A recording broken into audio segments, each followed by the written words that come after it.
आपने भगवान विष्णु के दशावतार की कथा पढ़ी और सुनी होगी। आइए आज हम आपको भगवान विष्णु और गरुड़ की पौराणिक कथा सुनाते हैं।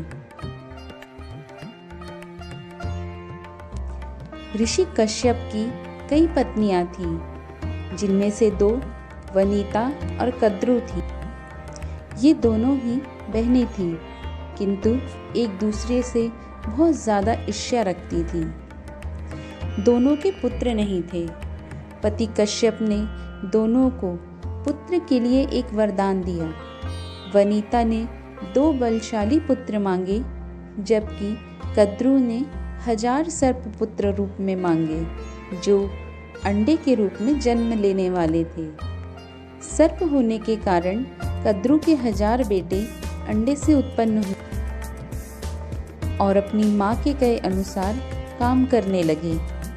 दोनों बहनों में शर्त लग गई थी कि जिसका पुत्र बलशाली होगा, हारने वाले को उसकी दास्ता स्वीकार करनी होगी।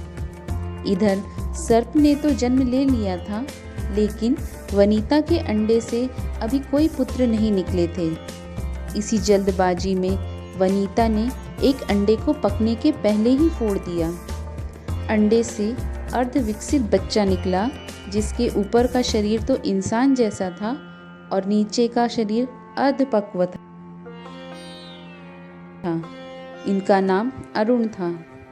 अरुण ने अपनी माँ से कहा कि पिता के कहने के बाद भी आपने धैर्य नहीं रखा और मेरे शरीर का विस्तार नहीं होने दिया, इसलिए मैं आपको श्राप देता हूँ कि आपको अपना जीवन एक सेवक के तौर पर बिताना होगा।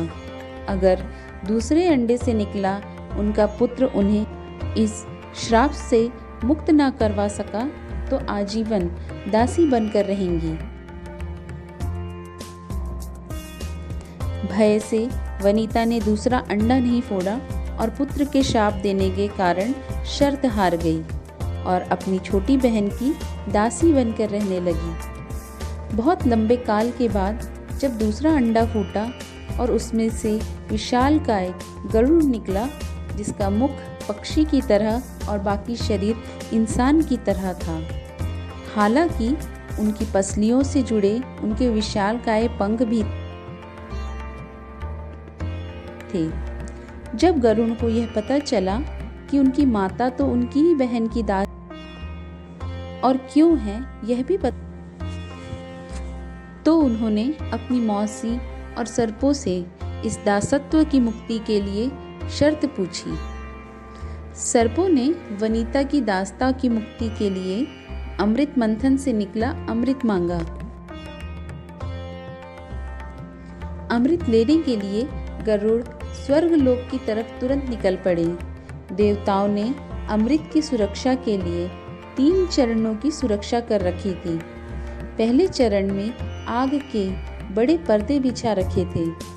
दूसरे में घातक हथियारों की आपस में घर्षण करती दीवारें थीं और अंत में 2 विषैले सर्पों का पहरा था। वहां तक पहुंचने से पहले देवताओं से मुकाबला करना था।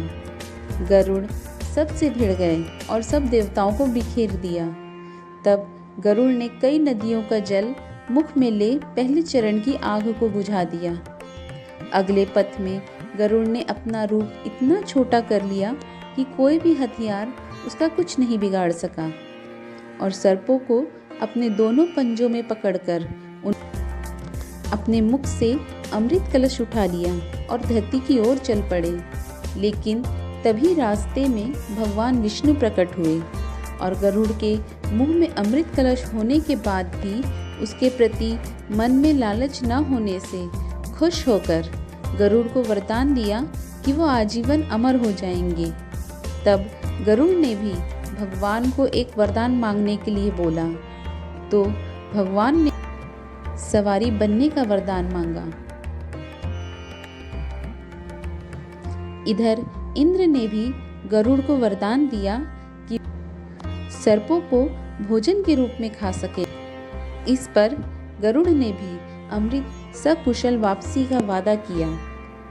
अंत में गरुड़ ने सर्पों को अमृत सौंप दिया और भूमि पर रखकर कहा कि यह रहा अमृत कलश। मैंने यहाँ इसे लाने का अपना वादा पूरा किया और अब यह आपके सुपुर्द हुआ। लेकिन इसे पीने के पूर्व आप सभी स्नान कर लें तो अच्छा होगा। जब वे सभी सर्प स्नान करने गए तभी वहाँ अचानक से भगवान इंद्र पहुँचे और अमृत कलश को वापस ले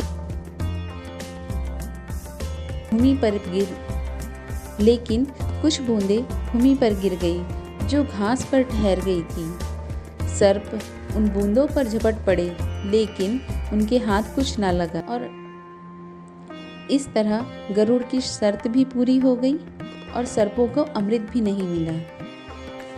ओम नमो नारायण।